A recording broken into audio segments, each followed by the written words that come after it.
What's up, guys? Harman back for another review. So today we're going to take a look at the Teenage Mutant Ninja Turtles Adventures Mondo Gecko. Now this is made by NECA Toys and it's part of their ongoing line of Archie Comics Ninja Turtles action figures.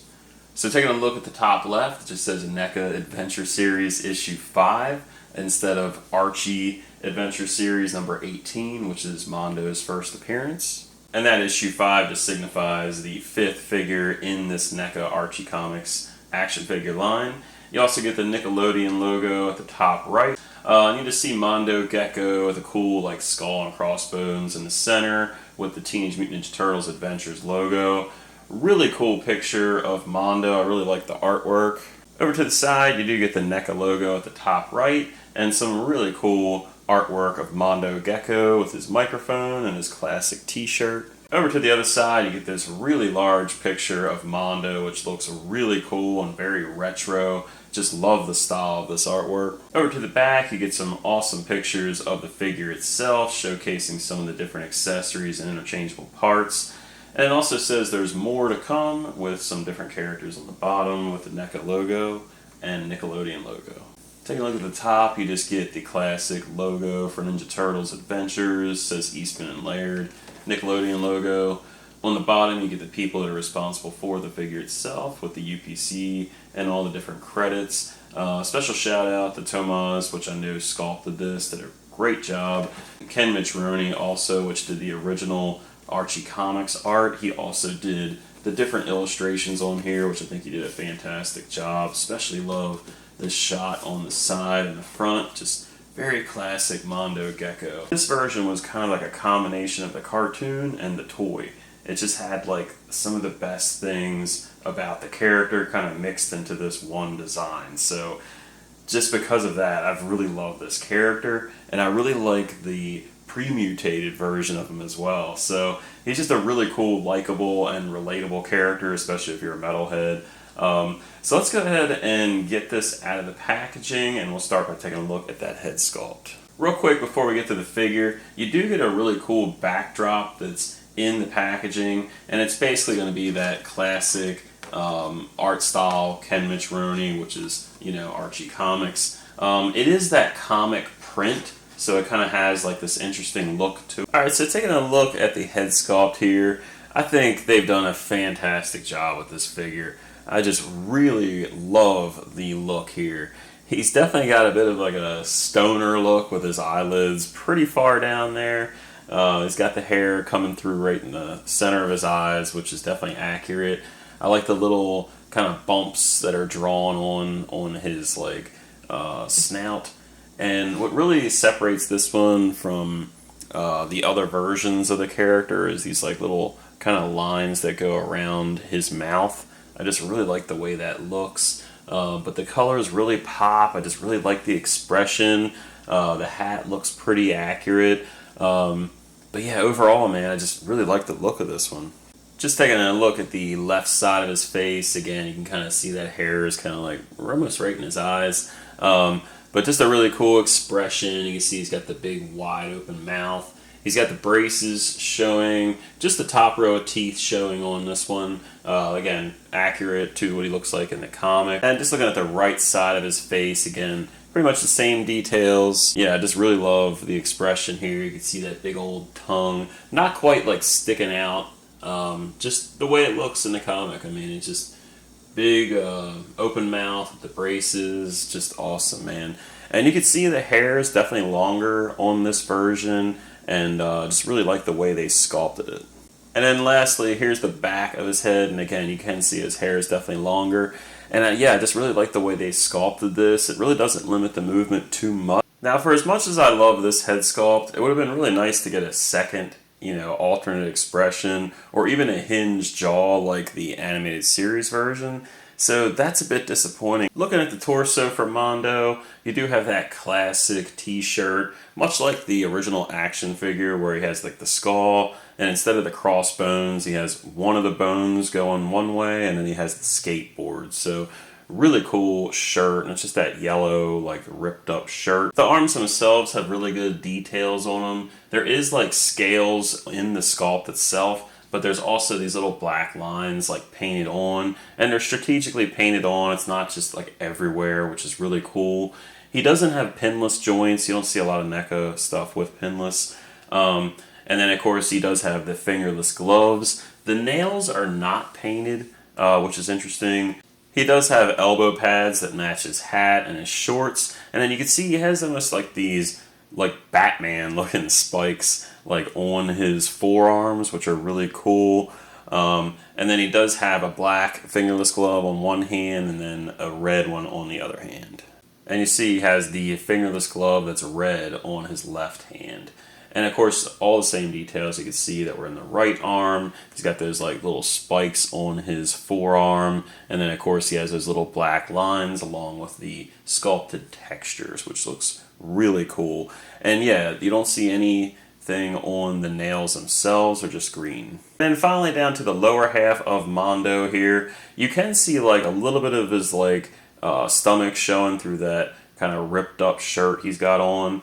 The shorts do match his hat and elbow pads, of course. The knee pads are super cool. He's got this orange spiked knee pad, which looks awesome. But even cooler, you have this skull knee pad, which looks a lot like a ring I had in the 80s. But I really love that skull one. It's just so freaking cool. Very 80s. Of course, just like the arms, you got that texture going on in the legs. And of course, those same black lines you see on the rest of the body.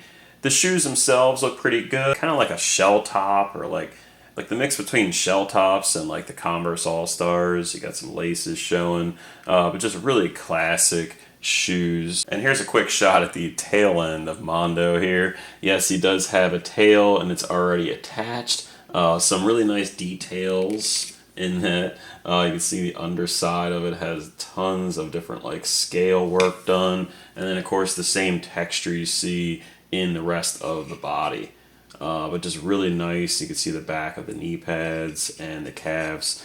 Yeah, just again, just overall really well sculpted. Alright, so taking a look at the articulation for Mondo here, you can turn the head really well to the side, no problems there.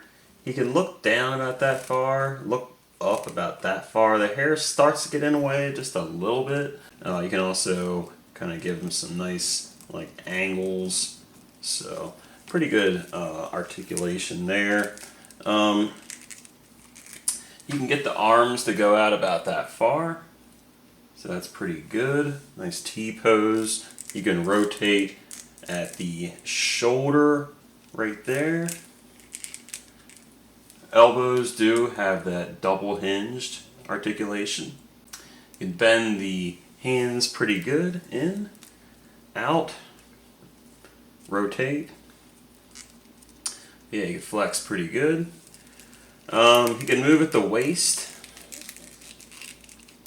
but you can only move on an angle about that much. No real torso cut, or like upper torso cut, just at the waist. You can get a really nice split going on. All the way down with the legs. Can only get the leg about that far out, unfortunately. Doesn't have very long legs, which is normal for Mondo. Double hinged knees. But yeah, you can get a pretty good kind of kick. Not too bad, just out to the side, of course. I can rotate at the top of the leg here, the thigh. Feet go down about that far. Up about that far. Can get some rotation. And that's about it. Oh, also, you do get some tail articulation. Goes up and down. You can rotate it, but of course, you don't want to make it sure it's on the right side. But yeah, overall, not too bad of articulation. He does have peg holes on the bottom of his feet. He stands pretty good for the most part. We'll see how he stands on that skateboard. Alright, so the only interchangeable parts you get with Mondo Gecko are the interchangeable hands. And of course, you are going to get some with the black glove and some with the red glove. So it's a little offset, so you do get one more extra right hand than you do with the left hand. So on the figure itself, you do have those relaxed hands. And in terms of the red gloved hands, you have the kind of hand gesture for gnarly. And then of course you also have a gripping hand, which looks pretty good. And then for his right hand, you also get the gripping hand. You get this slightly open hand, so you can kind of maybe grab the end of the board. And then you also get this kind of like, hand gesture for like the devil horns, like rock and roll, so that's pretty cool. I do wish you got like matching, so you could do like both the rock hands or both the gnarly hands, but at least you do get some kind of hand gestures here. And here he is with those two different gesture hands, and I really do think the hands hold in really well. They were pretty easy to interchange, but still like tight fitting at the same time, but they look really cool. Taking a look at Mondo's first two accessories, you do have this cool vintage style soft drink with the red diamond pattern, and of course it has the lid with the bendy straw. And it looks pretty good. And then you also have his little buddy, this little gecko. And if you read the comic, Mondo was originally in a band called Merciless Slaughter, and he actually had this little gecko buddy on his shoulder as he's performing. But it's really cool. I do like that the details, of course, match Mondo himself, because this is the main inspiration for why he was mutated into a gecko. But yeah, just really cool details in this little gecko. And then taking a look at two more accessories you get here, you do get his microphone, which is pretty basic, just black.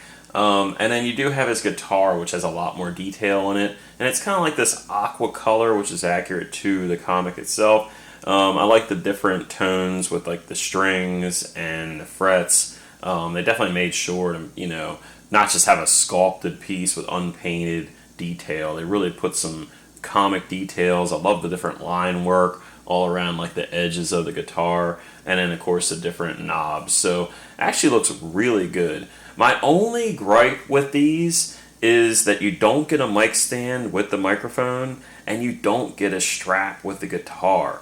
Now, you don't really see a mic stand in the comic, but you do see this white strap on the guitar itself, at least in a couple of the images. So it'd been nice to be able to like have the guitar sitting on Mondo as he's holding the microphone. And last but certainly not least is his skateboard, which is his main accessory, and it does match his outfit. You do have this really cool like stingray with a skull, and then there's like some like lightning bolts underneath the like the wings of the stingray, and this is actually accurate to the comic. This is the board that he rides, so it looks really cool. I like how like cartoony it looks. The skull kind of reminds me of the Punisher. The top of the board is pretty basic. It just has the one peg, so you can at least get one of his feet to attach to the board. Here he is holding the drink. And then you can see I also have his little pet gecko on his shoulder. And you can kind of get him to stay up there by using the hair like strategically. And just to let you know, I did use the more open hand to grip that drink. And the drink itself does have the diamond pattern on both sides. Here he is holding the microphone and also holding the guitar. And this is how he holds it in the comic. Now what's cool about this is even though there's no strap around the guitar, he can actually hold it really well with that left hand. And if you switch out the microphone hand and just put the relaxed hand in without the microphone, you can get him in that like guitar strumming pose, which is pretty cool. So he's getting ready to do his solo. And you see I got his leg up on this old speaker from another figure I have. So pretty cool that you can get some good poses with that guitar. One thing I gotta ask, because I don't remember, but did he play guitar after he was Mondo Gecko? I thought it was just, his pre-mutated version that played guitar. So you'll have to let me know in the comments, because I don't have a lot of the Mighty Mutanimals comics, and I don't remember him playing guitar. I thought that was just a pre-mutated thing. So yeah, let me know. And just for fun, here he is with the hand gesture and the electric guitar. So really nice combo here. Here he is on the skateboard, and I do have him with the kind of like gnarly gesture. And honestly, he doesn't fit on the skateboard that great. Like the peg hole system just never seems to work that great for Mondo Gecko. But he stays on there okay. I do wish like they would probably do the double pegs. Maybe that could help hold him on there just a little bit better. But you can get him in some cool poses anyway. You can also do the call me hand gesture with these interchangeable hands. For the first comparison, here he is with the Man Ray, which is also from the Archie Comics. And I really wanted to show these guys together because the artwork just looks amazing, and I really love the vibrant colors on these. And you can see Man Ray is definitely a little bit taller than Mondo. And for the next comparison, here he is with the Jaguar, and again, I really wanted to show this artwork, just so cool. You can see Jaguar is just a little bit taller. He's not as like wide as Man Ray, he's just more taller than Mondo. And I will eventually open these. I've been kind of waiting for like a Turtles wave of Archie before I really started opening these figures. But they do look really cool. I'm definitely excited to kind of, start a nice display. Here he is with the 87 Toon version of Mondo Gecko, and he's just a little bit taller, some little differences, subtle ones. But for the most part, I definitely like this version better than the Toon one. I really do like that Toon figure, especially like the hinged jaw. But again, I really like how this Archie version is a nice combo of the old figure and the Toon. And here's the Archie Mondo with the 87 Mondo Gecko, both on their skateboards. And I do think the 87 version stays on the board just a little bit better, but that skateboard is a lot bigger. I actually usually display this like 87 version with like the money bag, and I have this like robe that came with a Mighty Morphin Power Rangers figure that I put on him, so he kind of looks more like his original self from the beginning of the episode. For the next comparison, here he is next to an Archie Comics figure I've actually opened. You have the Slash from the Archie Comics, and I gotta say, seeing these next to each other, Slash seems like he should be a lot bigger, so I don't know if they just messed up the size of Slash. I don't think he was this short in the comics. He's definitely bigger, like thicker and wider, but Mondo is just about the same height, so I don't know. I really love the Archie versions of these characters. It's just like a perfect like combination of the toy and the cartoon. And then here's Mondo Gecko and the 87 Michelangelo on their skateboards. Here's Mondo next to a couple more animated series figures. So you have April O'Neil, and then you have the Casey Jones in his business suit. And I think these look awesome next to each other. For the last 87 Toon NECA comparison, here he is next to the Foot Soldier and Shredder. And these actually look pretty good next to each other as well. Here he is next to some other Michelangelo figures made by NECA Toys. So you have the Jim Lawson style Michelangelo from Mirage Comics, and then the Eastman and Laird Mirage Comics version, and then of course you have the 1990 Michelangelo. Here he is next to the Eliza Mazza and also April O'Neil. Now this April's based off the Mirage Comics, and she is from the Gargoyles cartoon. And these scale okay with each other. It is cool seeing these two next to each other, along with the Ultimate April, were all sculpted by Tomas. I don't have the Super 7 Mondo Gecko, but here he is next to the Super 7 Michelangelo and the Super 7 Leatherhead. And I do like seeing this version of Leatherhead next to this version of Mondo. This is definitely more in line with what the Archie Comics version looked like. And for the final comparison, here he is next to some of the older Mondo Gecko figures. So you have the original figure from around 1988 or so, and then you have the Mondo Gecko from the 2012 cartoon. And you can see how the NECA one scales with those, definitely much bigger. Here they are on their skateboards, and it's worth noting the 2012 one, I actually replaced that skateboard because it was so bad. Alright, so that's my review. And for the most part, I'm really happy with the figure. I do wish they included at least one additional interchangeable head, or at least give us a hinged jaw with this figure, just because we have very limited expressions with this, especially compared to the Toon one, which gave you that hinged jaw. And a lot of the Archie figures in this line so far seem to have included at least one interchangeable head. So that's really my only complaint about this figure. Really well sculpted figure here. I definitely love that head sculpt, and the accessories are just fantastically sculpted.